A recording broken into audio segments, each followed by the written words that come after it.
You take Pete Alonso's raw numbers last 21 games, 380 on-base percentage and a 603 slugging percentage. He has been really good for close to a month now, and you go back before the All-Star break, still an OPS north of 900. So I need Mets fans to really appreciate what Pete Alonso is doing. Enough of this Pete Alonso, he's not getting it done. He is certainly getting it done. First home run of the game, 471 feet. That's the third longest by a Met in the Statcast era. He follows that up with a 454-foot home run. Pete's just the 8th player in Statcast history to hit multiple home runs 450-plus feet in the same game.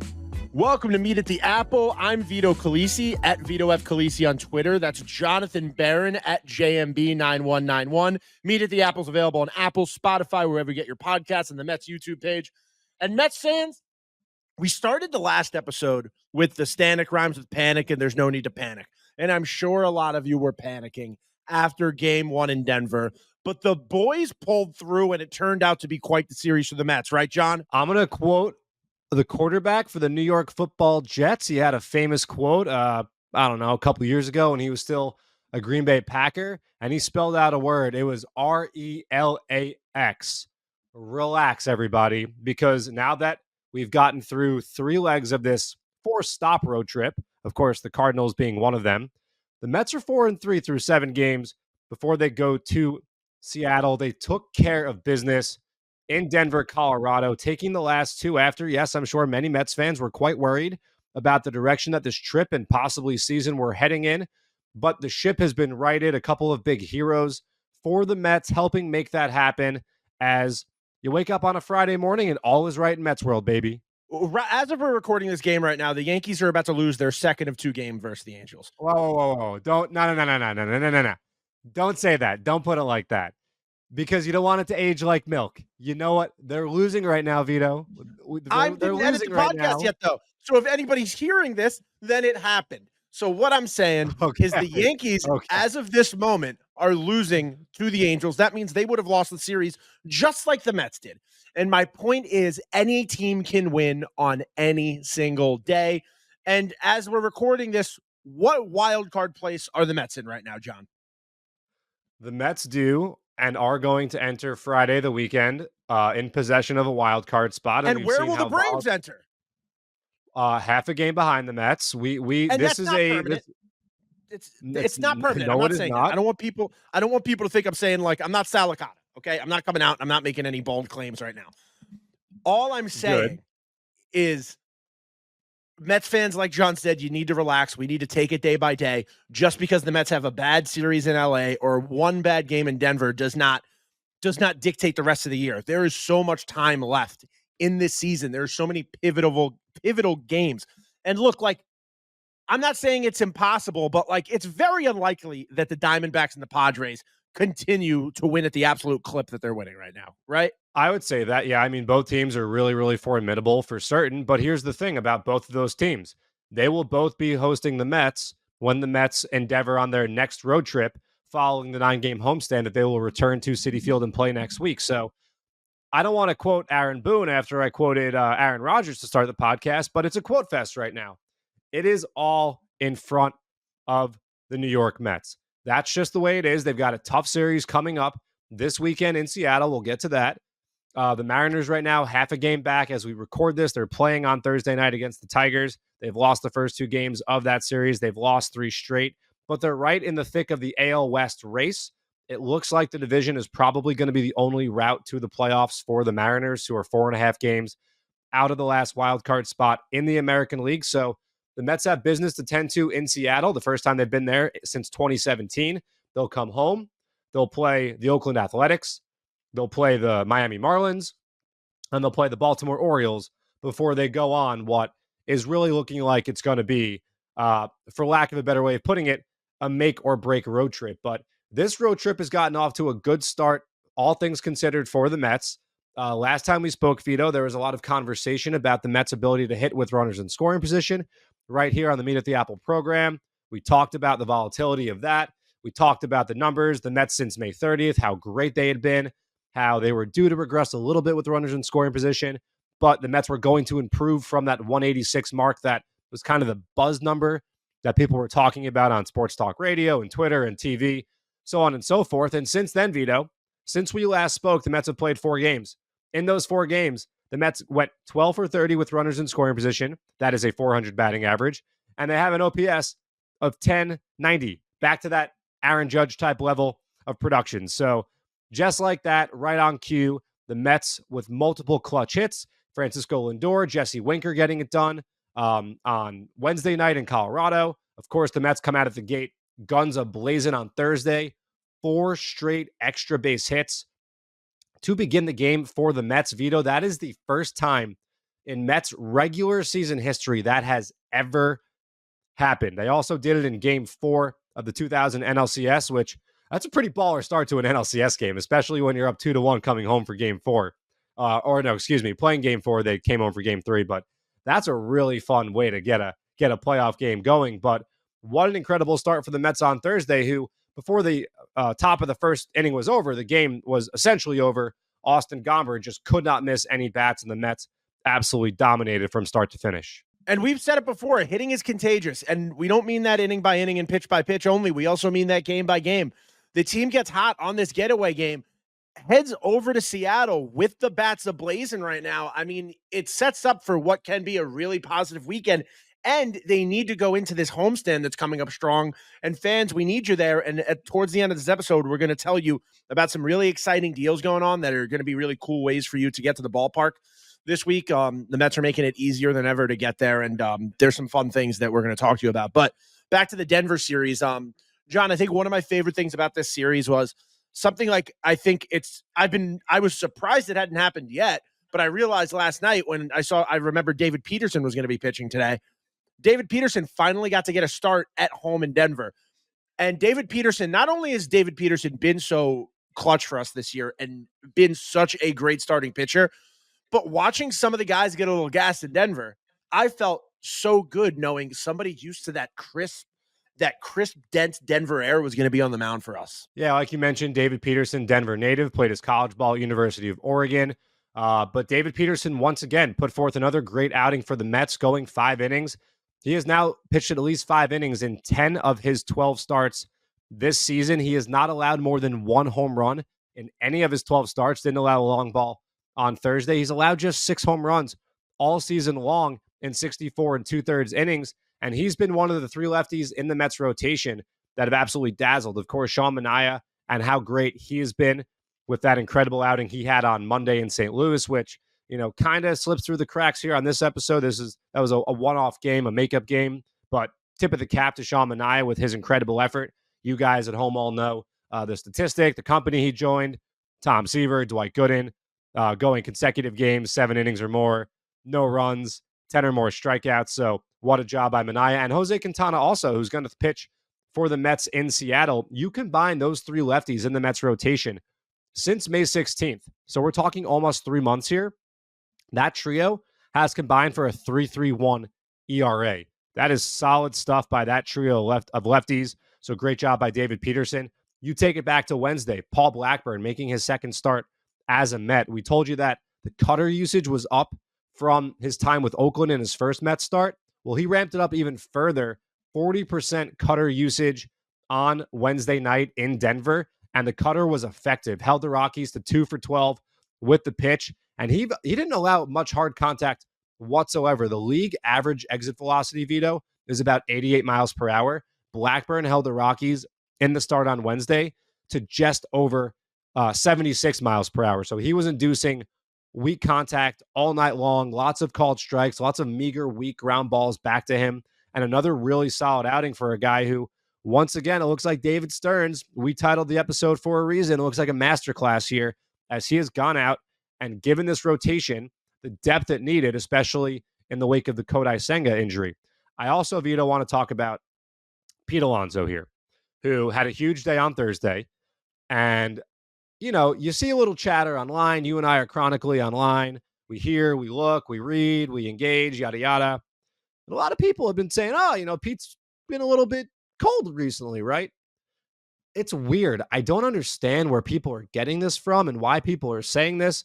You look at any big league player and you take a sample of production with runners in scoring position. We talked about it last episode. We opened this episode talking about it. Don't need to go that much further into it. But everyone has a struggle with runners in scoring position at some point in time. Barry Bonds struggled with wrist. Aaron Judge struggles with wrist. Juan Soto struggles with wrist. You name it. Shohei Ohtani struggles with wrist. Like, it doesn't matter who the guy is. Everyone has struggled. But you take Pete Alonso's raw numbers, last 21 games. Here they are. 380 on-base percentage and a 603 slugging percentage, Vito. Like, he has been really good for close to a month now. And you go back before the All-Star break, the power's been there as well. Still an OPS north of 900. So I need Mets fans to really appreciate what Pete Alonso is doing. I know that his performance on Thursday really stood out. 2 home runs, 2 moonshots, and we'll contextualize that in a little bit. But enough of this Pete Alonso, he's not getting it done. He is certainly getting it done. And I like where Pete Alonso is right now because we have not seen the best baseball in 2024 from Pete Alonso yet. A bit of a slower start than what we saw last year. He had, I think, 9 home runs in April, 10 home runs in the month of May. At a point, it looked like he was possibly going to hit 50 again. Obviously, he had the wrist injury, the hand injury. Morton hits him with the pitch. That doesn't happen. I'll say it again, Vito, and then you're going to talk, and I'm going to shut up for a little bit. Pete Alonso's best baseball for him in 2024 is ahead of himself. Pete Alonso, I think something we've heard every broadcaster, every commentator say the last few days is Pete Alonso's the kind of guy who could break out at any moment and put a team on his back. He's the kind of guy who can, at any moment, break out and just go on a home run hitting tear where you feel like this guy's going to hit a bomb almost every single night, almost every at bat. He's just a dangerous hitter. And this could be the start of that. I mean, that's what we all want as Mets fans. We want to see Pete blow up, Pete have that moment. Now, John, you said you want to contextualize some of those numbers. Let's talk about them real quick. Because Pete Alonso, first home run of the game, 471 feet. That's the third longest by a Met in the Statcast era. He follows that up with a 454-foot home run. In doing so, Pete's just the 8th player in the Statcast history to hit multiple home runs 450-plus feet in the same game. It's just because Pete Alonso is built different. And, John, I do need to tell you, I have to tell you about the funniest call I ever heard, and it was on the Fan today. Oh boy. Okay, let's hear it. And I'm only thinking about it. It has nothing to do with Pete. And I'm sorry to go off Pete for a second, but I need to tell you about this before I forget it. It was about Aaron Judge. A caller called into the Fan today, and he said it's ridiculous that Aaron Judge is being pitched around and that Aaron Judge is getting intentionally walked, and Major League Baseball needs to create a rule that you can only intentional walk a guy once per game. And if you do it twice or more, you have to give him an extra base each time you intentionally walk him. And Johnny was not joking. There was no laughter in his voice. He legitimately called up to the Fan and said that today. And all I was thinking was I wanted to call up and scream Barry Bonds, Barry Bonds, Barry Bonds. You know what? I don't hate that as much as I don't hate that. I don't hate that. I don't hate that. I don't hate that much. Look, I mean, that doesn't mean that. So then don't intentionally walk. Then just throw the 4 pitches and pretend you were trying to pitch to the guy. That's fine. Here's the thing. And here's why I'll counter. And now we're totally off topic, but here's where I'll come from. You know, you're a fan of Aaron Judge or any other, big time baseball player that is worth literally the price of admission to go see, right? That is what the caller said. I'll give you that. He did say, I want to see Aaron Judge hit bombs. I go to a game to see Aaron Judge. It's the same with Pete. I don't want to see Pete. Pete's a guy who also gets intentionally walked. And it sucks when you go to see, if you're a dad or you're a mom, you bring your kids to a game and you just want to see Pete Alonso go up, hit a bomb, get on base. It sucks. But at the same time, it's crazy to say that we should just start awarding extra bases for intentional walks. Yes, but I mean, hey, I thought you were gonna be on the same page with me and be like, this guy is a lunatic. No, I think that the opinions and the ideas that you hear on WFAN and ESPN. Wait, you know what? Was it John from Bloomington? Let me go check the tape and see if John from Bloomington. I was quite busy today. I did not have time to call into the Fan. But all I'm saying is, while that might be a little bit far-fetched, there's some merit to what that caller had to say. That will be our new segment. That's WFAN Tangent of the Day. We'll do that. Sometimes we'll just talk about a call we heard on the Fan and go off on it. But back to Pete real quick. Real quick. Pete deserves all the time in the world. I brought up those 2 home runs. I brought up that Pete is the 8th player in the Statcast history to hit multiple 450-plus home runs in the same game. Another thing I saw on Twitter today, this was put out by a Twitter user by the name of Cy Wheeler. He put out a list of the 10 worst hitters in high leverage situations this season. I found this list interesting because all of the slack Pete Alonso's gotten this year about not being clutch, not coming up in big moments, he's nowhere on this list. I don't know if he's on any other version. I don't know if he's on 20 or anything, but I'm saying top 10. If I told you some of the names on this list, John, you'd be shocked. Let's hear him. Number 3, Bryce Harper. I know Bryce Harper's also going through it right now, but Bryce Harper's number 3 on this list. Randy Arozarena, number 7 on this list. Okay. Jorge Soler, number 10 on this list. So there are good players, is the point. There are really good hitters who... My point is there are really good hitters who sometimes don't come up in big moments, in big games. And you know what? It doesn't mean anything. Baseball is a long season. Baseball has many moments. Yes, you want to see a guy come up and hit in every single moment, but baseball boils down to a lot more moments than that. Philly is still in first place in the NL East with Bryce Harper, their best player by far, struggling, and by those numbers, being one of the 10 worst hitters in high leverage situations this year. All I'm saying is I think Mets fans can be a little bit hard on Pete Alonso. Sure. And of course, the other thing when you talk about situations with runners in scoring position is that those are the moments that we remember more than the lower leverage spots. In the course of a baseball game, you have 27 outs to get. Most guys get 4 at bats. So we're seeing the same thing over and over. Some things are in situations that we deem more important than others, and those stick out. So if a guy goes 2 for 4, that's a great day at the plate. But if one of those at-bats comes in a spot where he has a chance to drive runners in and doesn't, fans get a little bit more apoplectic about it. So I think that it's an age-old debate, and I'd like to hear what some people possibly in the Met clubhouse and other clubhouses that are in the trenches have to say about this, whether we believe in the term clutch or not. And I know I've talked about that with you a lot. Here's another guy who, this, I'm a big fan of. It's Lucas Duda, who was a really good first baseman for the New York Mets, but a lot of people always like to say he wasn't quote-unquote clutch. Nonsense. In fact, I just watched some highlights from Game 4 of the 2015 NLCS last night while I was doom-scrolling TikTok before I fell asleep. And in that first inning of Game 4, Lucas Duda hit a 3-run home run to pretty much end the game before it ever began. I don't remember people talking about Lucas Duda like that, but Lucas Duda had some really, really, really big moments as a member of the Mets. People like to say he wasn't clutch. He hit home runs in bunches. Garbage. You either can hit 30 home runs in the big leagues or you can't hit 30 home runs in the big leagues. That's it. I need every Mets fan listening to this right now to tell me in all honesty, any other Mets podcast you listen to, does any other Mets podcast host care enough about the Mets to on a random night just be sitting down and indulging in Lucas Duda highlights? And you're going to tell me John isn't one of the best podcast hosts in the game? You're ridiculous. This guy bleeds orange and blue. Watching Lucas Duda highlights on a Wednesday night as he can't sleep has me so fired up. I want to run through a wall right now, dude. Lucas Duda was that guy, and I know you love Lucas Duda. This has been a storyline from Future of Flushing. I love Lucas Duda. You love Lucas Duda. The Duda bides. He had 7-line merch. He was hitting bombs. He's need everything. Mets fans need to put Lucas Duda on their shoulders and get him back to a game.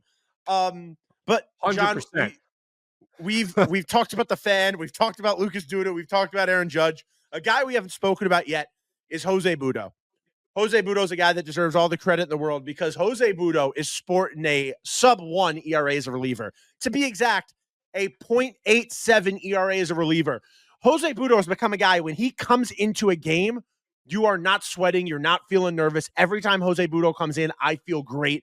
I feel like I can kind of take a deep breath and relax a little. And that's something this team has been missing for a long time. I don't know the last time we had a really good lockdown long relief guy like José Buttó. Yeah, I mean, it's been insane. And you mentioned the ERA 0.87.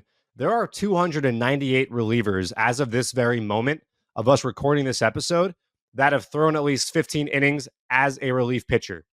Only Emmanuel Clase, the high class, see what I did there?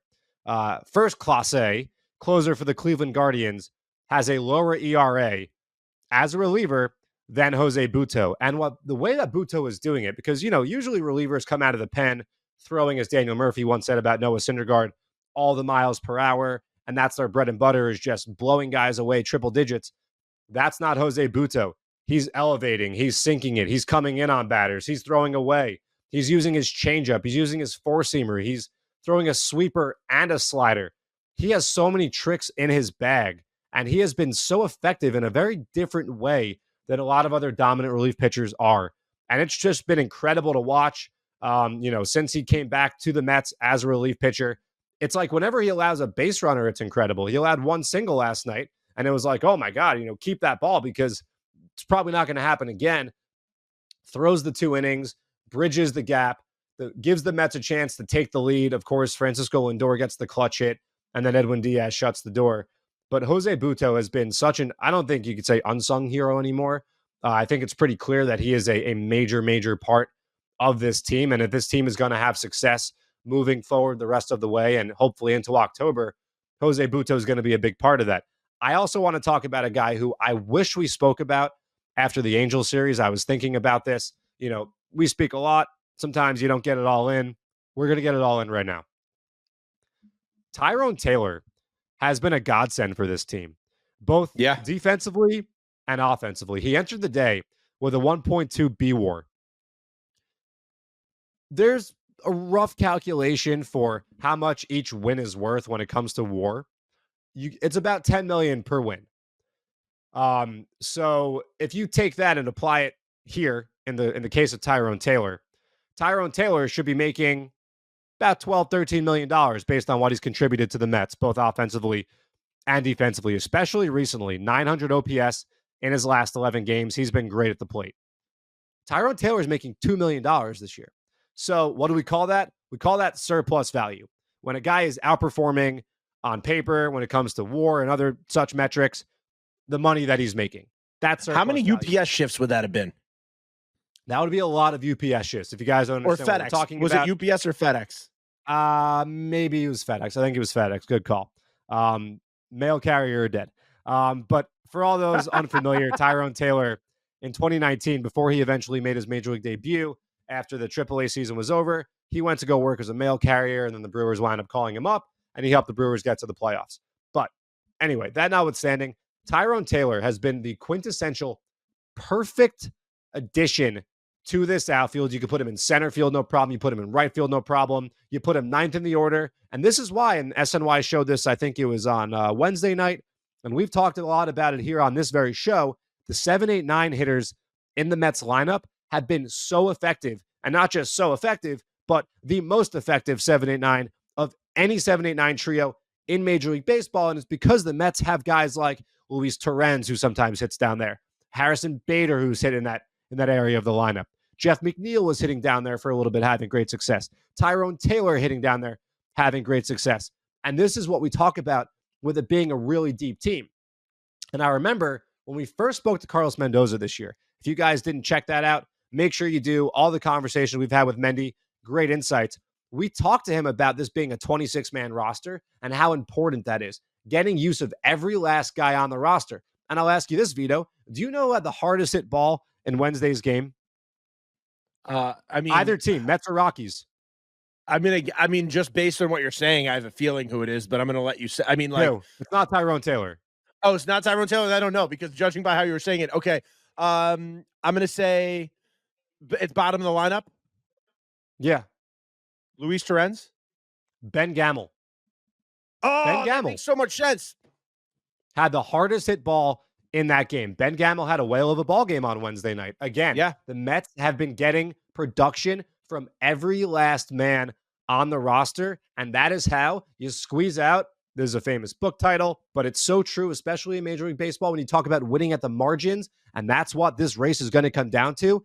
Getting that extra 2% is all about having a roster where you are optimizing all 26 guys to make sure that there are contributions throughout, and that is what the Mets have done, and that is why, entering Friday, they are in ownership of a playoff spot. Did you see what former Met was at the Angels series? Was it Josh Satin? No, it was somebody who I think looks like Ben Gamel, and there was a picture of him at BP. Who was it? It was Kirk Neuenweiss.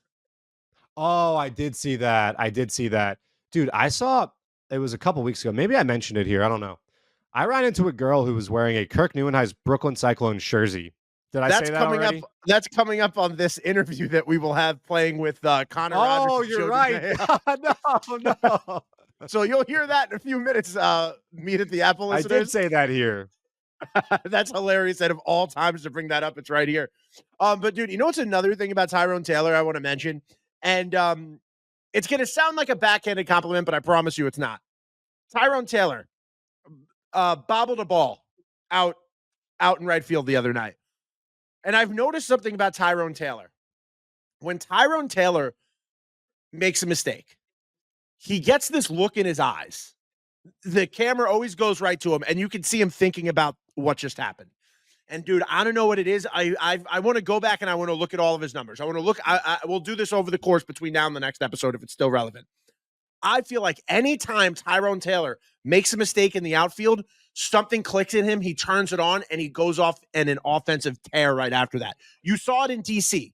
When he misplayed that ball, and what did he do? He came back out and he won that game. When he misplayed that ball in Denver the other night, I saw something in his eyes, and I was like, Tyrone Taylor's about to have a monster of a series. Yeah, the DC example, a great example.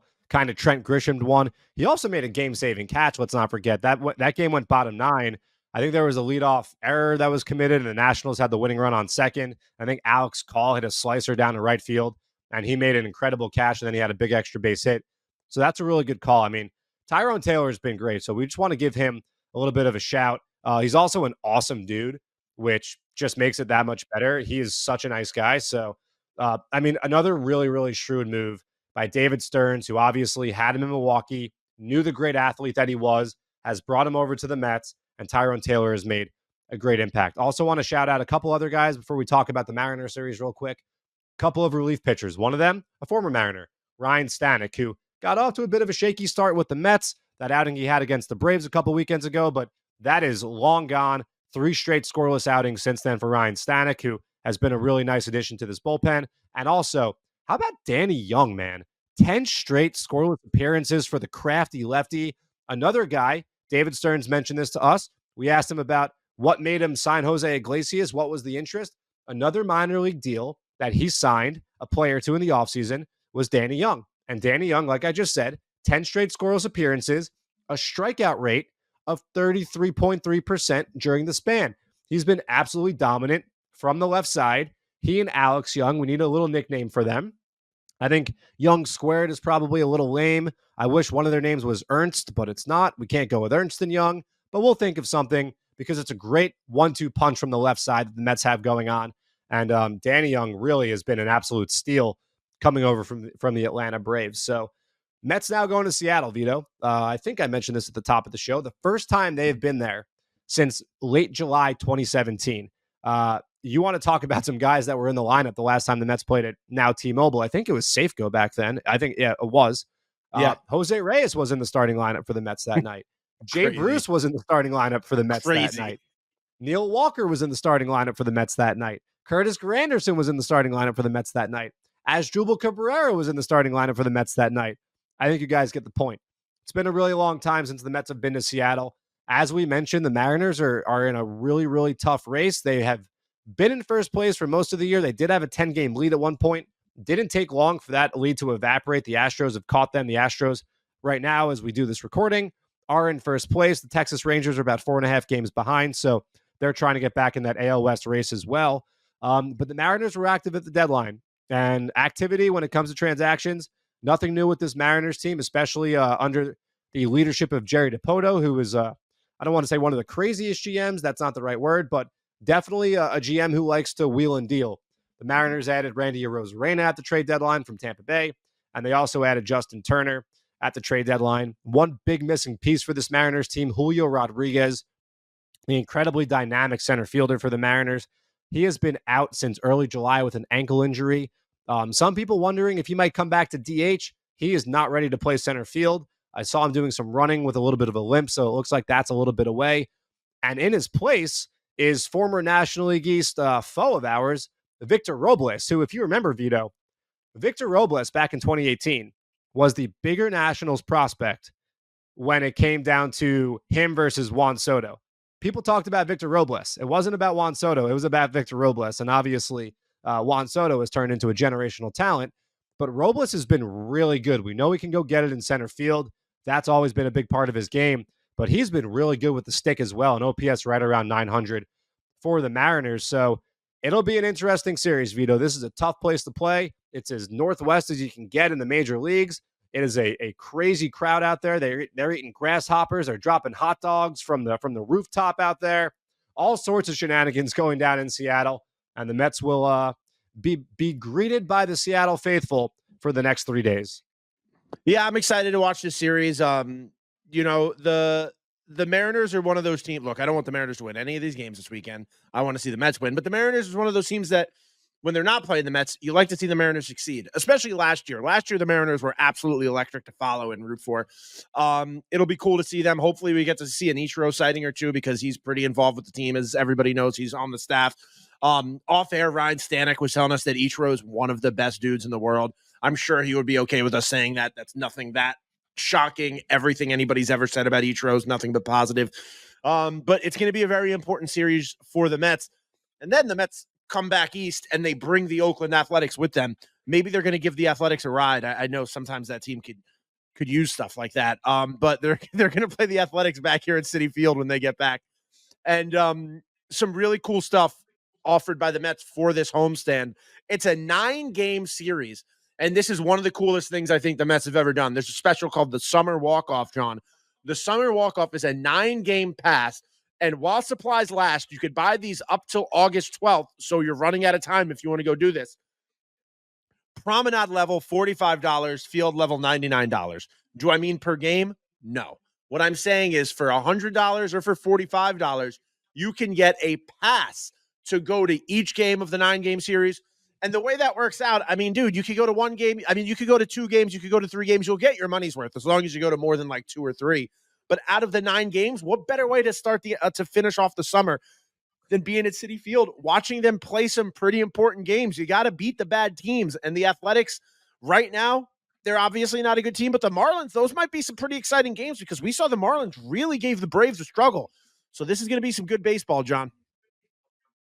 It is going to be some good baseball. Like you mentioned, that Marlins series will be really exciting. Friday, Saturday, Sunday. The Sunday game, a little 12 Eastern start on Roku TV. So that's second time in 2 years the Mets play a 12 p.m. game. A little bit of a different look for all of us at Citi Field. It's going to be really exciting baseball.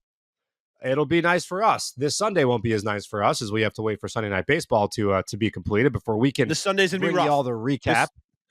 This Sunday's going to be rough. I'm coming back from the Hamptons. Oh, really? So it's going to be, oh, yeah, the weather's changed in our favor for all week. I saw that. All week, it looked like it was going to be a wash. I was like, what am I going to do now? Next thing you know, 85 and sunny on Saturday. Hamptons, baby. East Hampton, by the way. So you could hold your comments. Another offer the Mets are going to be doing for this homestand, the only homestand of August, your only chance to see the Mets in August. The back to school special, which is a BOGO. Catch some baseball before it's time to head back to school with a limited time buy one, get one free ticket offer for Mets home games from August 13th to August 21st. So look, I brought up that walk off the summer special. That deal is outrageous. If I were you, I would buy that ASAP. But say you're like Vito, John, I can't go to 9 games. I can only go to 1. Buy one, get one, baby. That means you buy one, you give one away. You buy 2, you give 2 away. Go to the family for half the price. There's just tons of opportunities. We want to fill this ballpark up, guys. The Mets feel it. Like, whether you understand it or not, whether you believe it or not, the players can tell when the ballpark is packed, and it helps the team. Like, we are in this together right now, guys. We are in the final stretch. We want this team to make the playoffs. We want Citi Field to be electric in October. And the only way to do that is to rally the team on right now and be there and be watching games. Don't you want to be part of some of these moments you've seen so far? Aren't you at home? Like, if I was at home watching games, if I was seeing the light show when there's an opposing pitching change, if I was watching things like the OMG performance or Grimace Day on TV at home, all I would be thinking to myself is, why am I not at every single game right now? Because I know that's how I felt before I worked here. I would watch a game on TV and I would be like, why am I not there? And I'll take that one step further. You know, you and I were both at this game, the National Series Sunday Night Baseball game in 2015, the 3 home runs against Jordan Zimmerman in that inning. And you and I still talk about that to this day. You and I talk about a lot of memories, a lot of games that we were both at. We didn't know each other at the time, but just incredible core memories that we have. And this Mets team is making more of those core memories for all of us. Moments that we'll talk about forever on this podcast, on WFAN, on Twitter, whatever the venue might be that we're talking about, the things that we remember, the great times we had at Citi Field. This is what it's all about. So be there at Citi Field for that next memory, because it's coming and you don't want to miss it, because then you'll be able to talk about it with your friends and possibly your podcast co-host one day. Remember that time? And that's what it's all about, is remember that time. So I love that. Back to school, however, man, that term gives me the heebie-jeebies. I'm not going to lie. It was like this time of year. And my birthday, I'm a September 1st birthday. And I'm not saying you're Labor Day. Yeah, I'm not saying that because I want presents. I mean, if you do want to send me one, make it nice, please. That's my. If you want to send us a present for John's birthday, just give us a 5-star review and write something nice.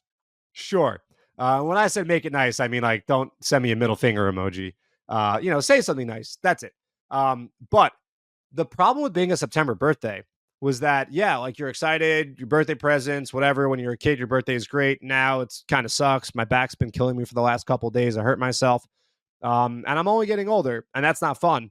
But back in the day, it was awesome. But it was always marred by the fact that, like, summer vacation was over. And it was the quintessential Larry David gif where, it's like, or no, it's more of an Alonso morning. It's more of the Alonso morning when he's on the bench and he's doing the. Yeah. If you guys aren't watching, I'm doing a positive face and then I'm shaking my head, and now it's. So that's kind of what it was like. But, back to school always meant new pair of sneakers, always try to one up the year before, fresh new wardrobe, trapper keeper. No, I'm kidding. You couldn't have a trapper keeper in school, but all fresh new notebooks, all that good stuff. Why couldn't you have a trapper keeper? Dude, no trapper keepers. That was like a cardinal rule of school. Like a school rule, or like just don't have one because it's lame? School rule, yeah. That was Wasn't like, in mine. I don't know if it was just the Marlboro school system or what it was, but I fondly remember, and it became like a joke, no trapper keepers. I don't even know what the heck a trapper keeper was. I also almost just said the F word, and I didn't, because you told me I should stop cursing so much. You should. And you should stop cursing. So but I just the trapper keeper rule was not at my school. But look, I was a weird kid, dude, and I didn't even do good in school.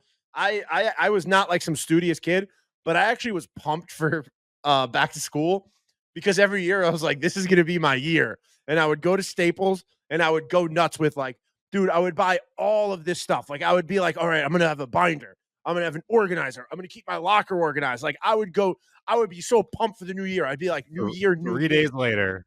And then within 2 weeks, I'm back to my old ways. My locker's a mess. My notes suck. But, like, I'm like weird where I still look at September as New Year more than January. Well, yeah. I mean, we also have football starting. We have the Giants play their first preseason game tonight. I did not have it on Vito. I didn't want the reflection off my glasses, so I did not watch it. Jets are playing their preseason week 1 on Saturday. I mean, before we know it, NFL is going to be full on. School's going to be back, but we still need you guys in the stands at Citi Field, so don't forget. And Juan Uribe is going to be walking around clubhouse TVs, turning off all the football, because Mets players should not be watching football. No football, baseball only.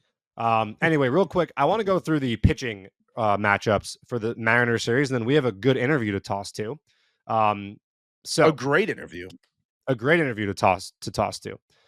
Friday night, Jose Quintana facing off with Bryce Miller. Interesting note about Bryce Miller, although his ERA is on the 4 this year, the 4s, I should say, 2.27 at home. So he's been really, really tough at Safeco Field. We know how good Jose Quintana has been. Saturday, Sean Manaea against Logan Gilbert. A great pitching matchup. Of course, we all know how good Sean Manaea has been. The sweeper, one of the best singular pitches in all of baseball. The high fastball has been a great weapon for Sean. Logan Gilbert leads all qualifying pitchers in whip. He is a guy who just pumps the strike zone all game long, doesn't walk many, doesn't give up many hits. That's going to be a great pitching matchup. And then on Sunday, a really interesting and meaningful pitching matchup for the two guys who will be engaging in it, and that's between Luis Severino and Luis Castillo.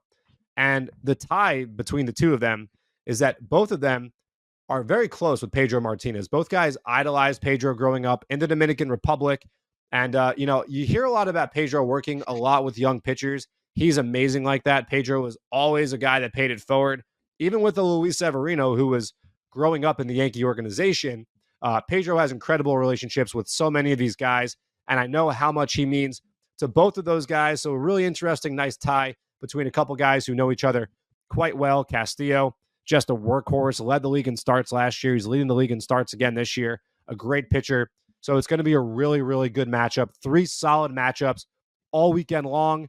Mets at Mariners, last leg of this road trip, 4-3 so far. Got off to a bit of a rocky start, but the Mets made up for that against the Rockies. And here we are entering yet another pivotal series. And we'll be back on Sunday to bring you all the action. You could bet on that. Get to the ballpark, get that summer walk off for that back to school. We got to get out of here. But before we get out of here, we want you to stick around and listen to an interview that we did with Connor Rogers and Joe DeMayo from SNY's The Mets Pod. We met Connor and Joe back at spring training. We've stayed in touch with them. They're really great guys. We tweeted each other every now and then. Joe shared John's tweet about Sean and I start the other night. Help John get a whole lot of eyes on that thing. Joe's a really, really talented prospect writer. I would say one of the main guys I go to when I want to learn about Mets prospects. John and I do our best to keep up on everything, but Joe is absolutely fantastic. Has great insight on guys. Also grew up a Mets fan. Connor is a rising star when it comes to sports broadcasting. I mean, he's become SNY's one of their main Jets people. I mean, I hear people talk about Connor all the time and just talk about how they see just a future star in him and a star right now, nonetheless. So really 2 talented guys that we're happy that we get to do some stuff with along the way. So yeah, here's our interview that we did. And I'm not even going to call it an interview. I'm just going to call it a crossover episode we did with Connor Rogers and Joe DeMayo from the Mets Pod. So conversation. Enjoy. Hey, we're meeting at the Apple. It's Vito Calisi, Jonathan Barron, and we're joined by hosts of the Mets Pod, Connor Rogers, Joe DeMayo. It's a crossover. It's a Mets crossover episode. Appreciate you guys having us. We appreciate you being here. Nice little tucked away nice spot. Setup. Yeah. It's nice, right? It's like our little get. We have a Mike Piazza cutout that we don't know what to do with. A ton of Grimace stuff. It's almost like a secret vault in the stadium. Is what it kind of feels like. We share this room, you know. Oh, you do? Yeah, Steve Gelbs. He was just in here. That's his spot. We were talking Jets pre and post game. We'll talk more about that. That's a big personality to share a room this size with. Just so you know. It took time, I think. It did. Yeah. There was a negotiation. You know, these things happen. Gelbs takes 80%. The podcast gets 20%. Yeah. I like that. But yeah, it's super cool to be all together, and like it's just fun. Like we talked about this on your podcast. Like we all grew up Mets fans, right? Yeah, right. Like it's just, this is a pretty cool job. We talked about this with Howie. Do you have moments where you're like working with the team, like doing stuff like this, being here, where you're just like pretty crazy that we get to have these opportunities? Yeah, it's pretty crazy, you know, getting the media badge coming in. And then for me, one of the big ones was when we had Gary Cohen on. So when we had Gary on, that was like, all right, pinch me a little bit, because, I mean, I've been listening to Gary Cohen call games my entire life, and now he's coming to talk to me about the Mets, which is something every Mets fan could dream of as a kid, to be able to talk to someone like Gary Cohen. We had Keith, and we've had, plenty of people on the show, but Gary Cohen was the one that really stuck out for me. Yeah, I think it's the interviews. I'm with you, Joe. It's who you get to talk to, who you get to meet with. I mean, when Buck was here, we had Buck on. Like you said, we've had Keith on. And then even ones that, are maybe a little deeper cut, like Turk Wendell. Oh, yeah, Turk was so memorable when you're watching him as, during your childhood fandom because of the necklace and everything. Then you talk to him and you get the old stories of those teams, and it's remarkable. So definitely the interviews, their most memorable part. This fan base, as you guys know, that's like insane in the best way. Like when we go out to the QBC, when we have events at Citi Field in front of the Rotunda, you see the same faces, the passion. It's really, really the best part of all of this. Getting to meet the team translator, what's better than that? Popping in whenever he wants. No, I mean, like I turned to John at spring training one time. Like we were driving a golf cart around like the PSL complex, and like I'd grown up always wanting to go to spring training but never getting to go. And I was riding the golf cart around, and I was just like, dude, this is crazy. Like I can't believe we're here right now, and it's awesome. Like, and you just go where you want, and no one's grabbing you. And you're like, what are you doing? Yeah. Like that's the funny part. I'd never been to spring training either. This was actually the first year I ever went because of the show. Yeah. And just having that lay of the land. We were actually laughing, like the first 10 minutes we went out, the ball like ricocheted off and just like smacked me in the ankle, and I'm like, this is what it's all about. No, it's like this is how close you can get, almost in a bad way, but in the best way. Yeah, that's special. I've been to spring training a few times as a kid. Used to go with my mom and did the Duffy's bowling nights when they had those. Oh, and yeah. you Still there. Yeah, still there, but they had the bowling nights where the team went. Oh, and you got could it. just go as a fan and just watch them bowl and get autographs, take pictures. What years? What were the years of that? So that, I remember, I have a picture with Mike Pelfrey and Kirk Neuenhuis on my phone. Nice. From that. Oh, dude, Nice. I have a jersey upstairs. I have a custom Mike Pelfrey jersey that does not say Pelfrey on the back. It says Big Pelf on the back. go- that I go got Big made Pelf. in stitches. I love That's it. awesome. Oh wait, that was the thing back then. And when I was even a little younger, I have a picture on my phone, on my Facebook, actually, buried deep with Tony Armas Jr., who Tony Armas, randomly former in the Expo back, great. yeah, in the backfields of St. Lucie when he was, towards the end of his career when he came over to the Mets. What year? Oh, I'll have to Was look this that around the up. time Channel Park was also a Met? That was 07 when he came over for the 1 year. Yeah, I want to say. I I feel want like to it was say around that time. probably around then. The beginning years of SNY. Yeah, I'm just going to tell you this. Your recall is like a million times better than mine. No, if you it's- told me 02, I would have believed you. If you told me 2010, I probably would have believed Dude, you. this No, I'm kid's a trying to- I'm machine. trying to think. It's honestly the scariest. Like he'll ask me if I know things on the podcast, and I just have to be like, I'm not no. quizzing. I'm not quizzing Not you. quizzing No, me, but no, I no, feel no. like a fraud. No. Dude, I saw a girl 2 nights ago. Was walking around wearing a Brooklyn Cyclones Kirk Neuenhuis jersey. Oh, it's great. I stopped. I shook her hand. I got a picture. Unbelievable. Do you guys walk around also and just try to spot out like those weird deep jerseys? cut If- jerseys? I think it's the best. Some of the best thing about any sporting. Do you have any random ones? Yeah. What's the weirdest one that you guys own? Oh, the weirdest jersey I have.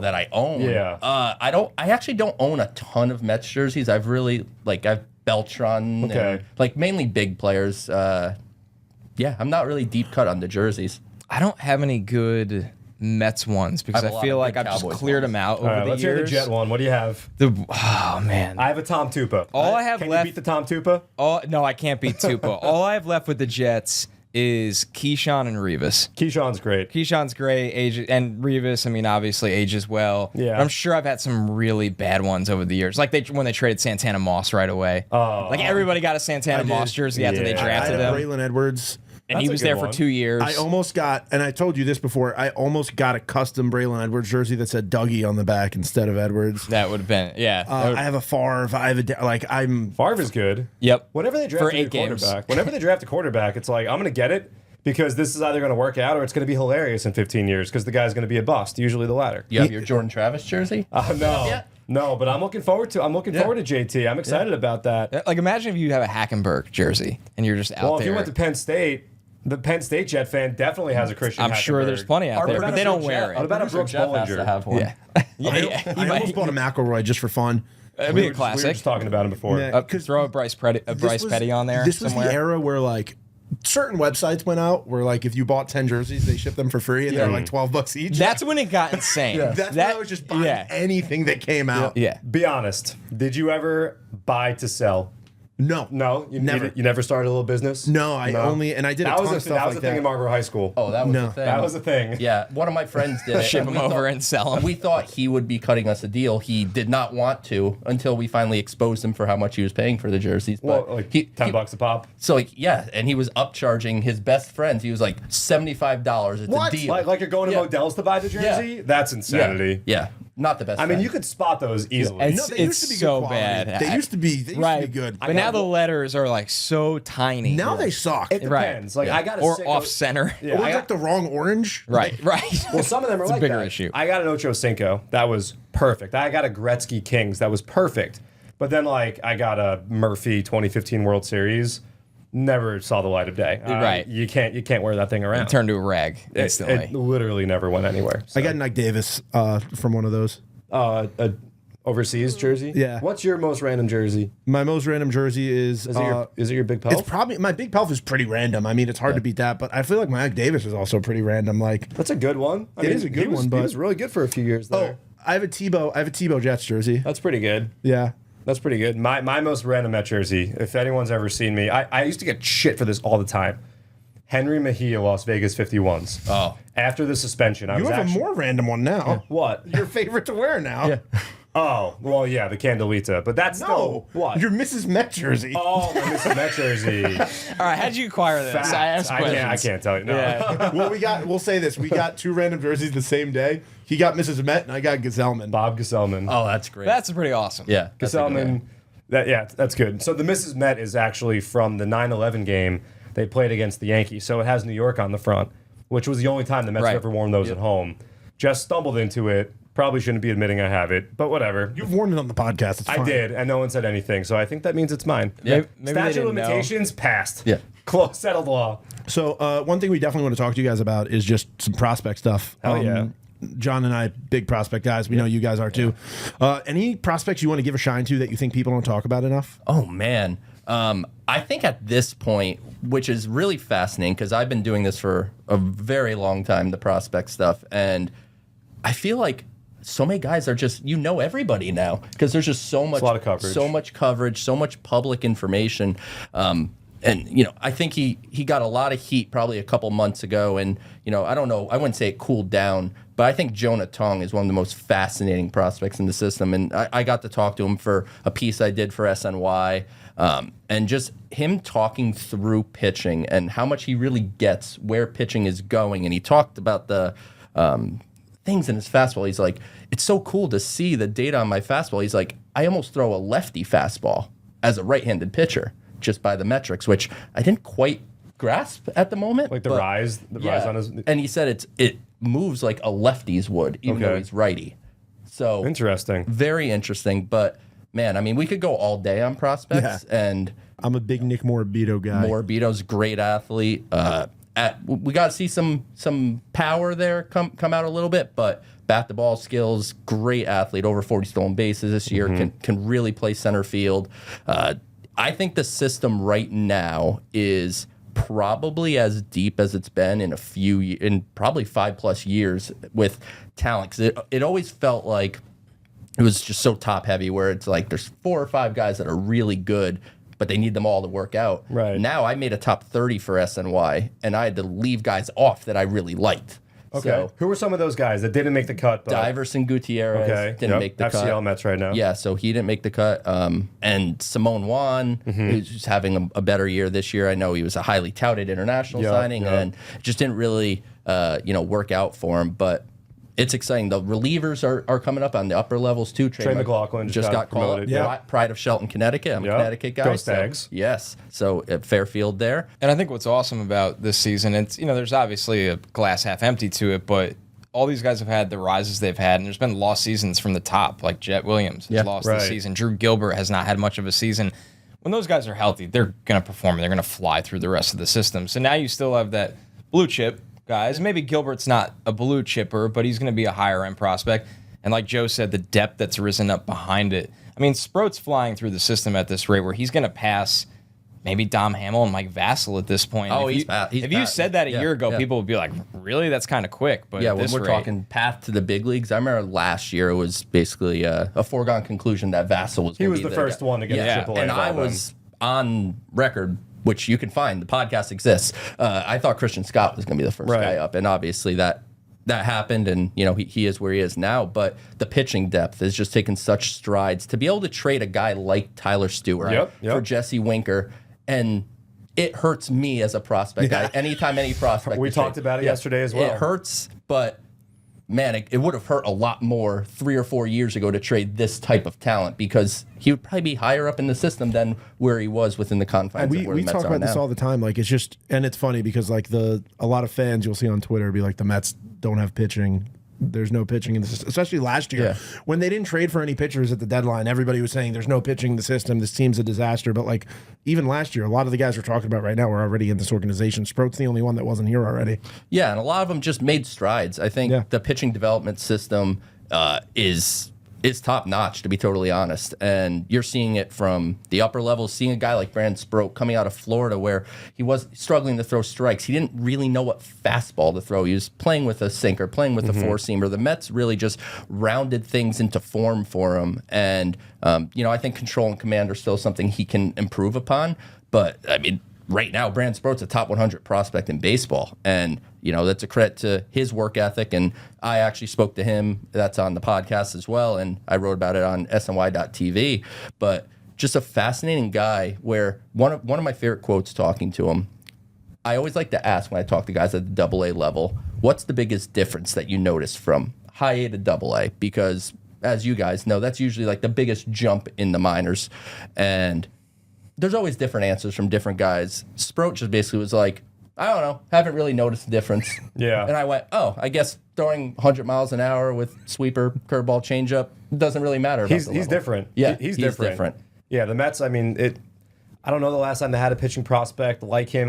You might have to go back to Matt's, Harvey. Yeah, that's it. That era. Yeah. There hasn't been much in between. So I think that's where probably some of the fan criticism has come from. It's David Peterson, who's been a perfectly fine major league pitcher. Oh, yeah. But that's kind of it in between that stretch of, Jake and Harvey and Syndergaard and Matz, and they all kind of coming up around the same time. Jonah's probably the lowest level talked about prospect we've seen in the last few years. Yeah, Jack Wenninger has also had a really great first full season of pro ball. He's now at high A. Yep. He was down with the St. Lucie Mets.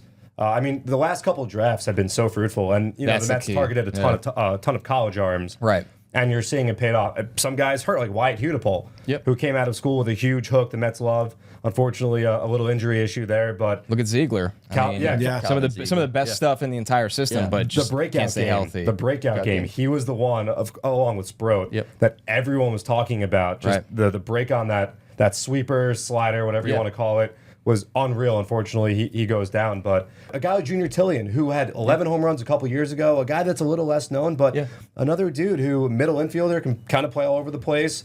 Just another one of these guys who other teams value, even though fans might not be all over these guys.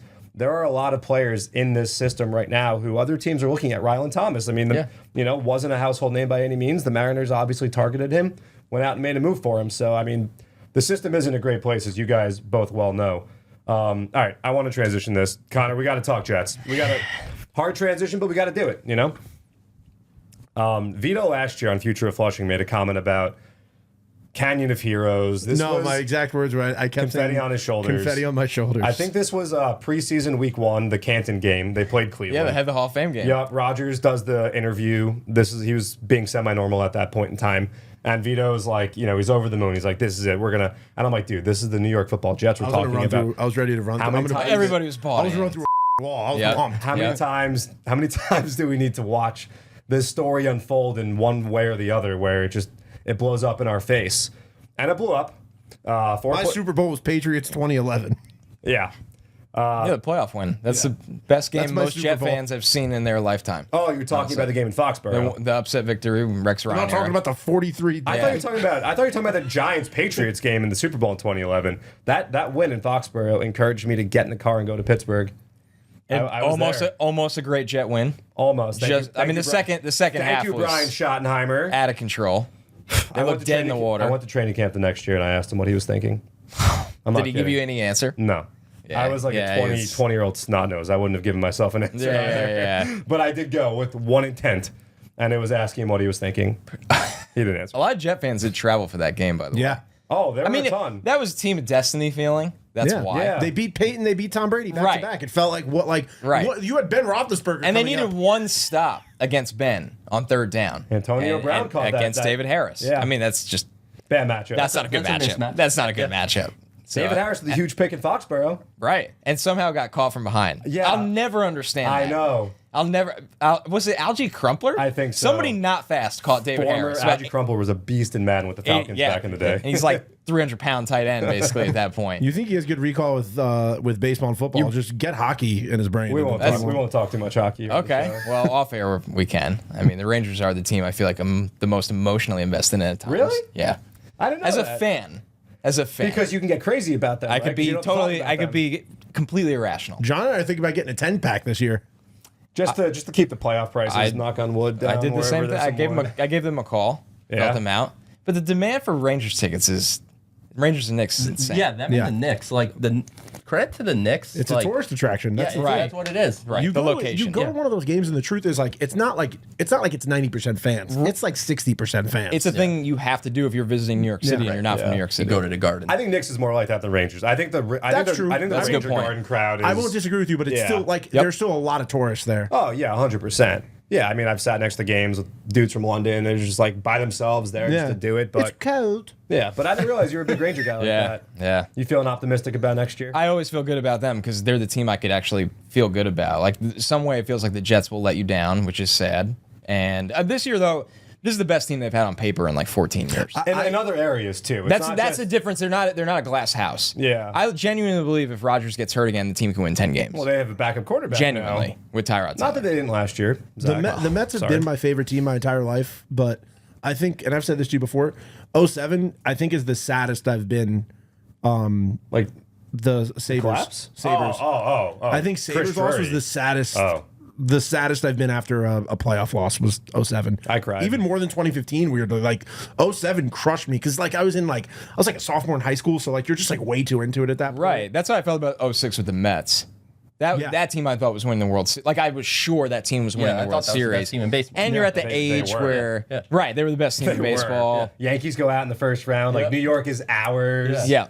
I mean, the team was a wagon. That's up there for me with disappointments. The Jets in 09 and 10, they got hot. Oh, Right? yeah. And it was still disappointing, but they got hot. playoffs the first time. No. Rex literally was like, well, we were eliminated. And they're like, no, you weren't, Rex. The Mets in 06 Curtis Painter happened. were a great team. Yeah. That's the difference. But I thought we were going to be back. And the Rangers have had some great teams. Like Mets, I was like, we'll be back next year. So you're a Met Ranger Jet guy. Yeah, So and Knicks. And Knicks. So, okay. So we can all share. What about you? Same? So no, I am Mets, Cowboys. Oh, that's right. and- That's and- right. And kind of. So you have your own problems. Yes, I and, do. and Monday Night Raw. Yeah, and we Monday go. Night Raw, WWE. We can all get behind that. We could get behind that. But yeah, Mets, Cowboys, and I got into the Knicks this year. Like I've always kind could of you not? Yeah, I've right. casually watched basketball. I'm the same way. I'm the same way. But now I feel like I'm a full blown Knicks fan. I bought a Jalen Brunson jersey. Like Nice. I think I'm just in. I love the Knicks now. Just brand new. At age 36, I became a basketball fan. My for the best team. man went to Nova, and like it's just like fun yeah. to like. I've been watching like when Josh Hart got drafted by the Lakers. He was telling me he was like the Lakers got the biggest deal of this draft. Like this is huge for them. And like watching games with him the last few years, like as it's just become more and more Nova Knicks, it's been And Hart bounced around the league for so They need long, to and now get he's back that solidified other Nova piece. guy that was there for a minute with the long Italian last name. I can't even say it. But you know what I'm talking about. That's the last Nova piece. He needs to come in just. What is it, Ty? roster. Yeah, Ryan Arcidiacono. There you go. Yeah, Yes, of course. Yeah, he needs to come back. well, guys. Thanks so much for coming. We really appreciate you doing the show. was a blast. Hope to catch up again at some point this year. Do your show. We'll do another show trade. But thank you for coming. Follow me on Twitter at Vito F. Khaleesi, John at JMB9191. And you guys are you're at PSL to Flushing. Yes. And Connor Rogers. At Connor J. Rogers. Connor J. Rogers. So Oh, close. I almost swept So it. close. Awesome. Well, thanks, Real guys. quick, more wins. Jets or Cowboys this year? I'm going to go Jets. I'm going to go Jets, too. I actually don't feel great about the way the Cowboys built their team. They actually didn't build a team because they just didn't do anything. They brought the squad back from they last just year. didn't sign Let's a not single run into free the agent. Packers again, hopefully. Yeah. Well, before we go, when you talk about Cowboys Packers, so you talk about believing in a team and making a trip. So, Oh, no. boy, did I believe in you went? the Cowboys. You went to Jerry World for that? No. We're going back a few years. Okay. 2013, 14. Oh, you went to that. The Des Bryant catch game in Green Bay. You were there for that. Yeah, I was there for that, and I had a perfect angle to see that he caught that ball. But alas, I agree with you. Yeah, I agree with you. Yeah, he caught the ball, but think so, too. The rule was the rule, I guess, at the time, and yeah, but that was mine. I felt so good about them. Me and my friend, who happens to be a Packers fan, decided to road trip to Green Bay. We decided on Tuesday of that week, we're just gonna go, and we did 16 hours. And the drive home stunk, but Yeah. That's a brutal drive but home. it had to stink for someone, and it just happened to be me. It was the 07 Cowboys that got away. Losing to the Giants, R.W. McQuarters. Yeah. That was. Anyway, all right. Yeah. Now we can sign off. You can listen to the Mets pod wherever you get your podcast, SNY.TV as well. And you can listen to Meet at the Apple wherever you get your podcast. Thank you guys for listening, and we'll see you all soon.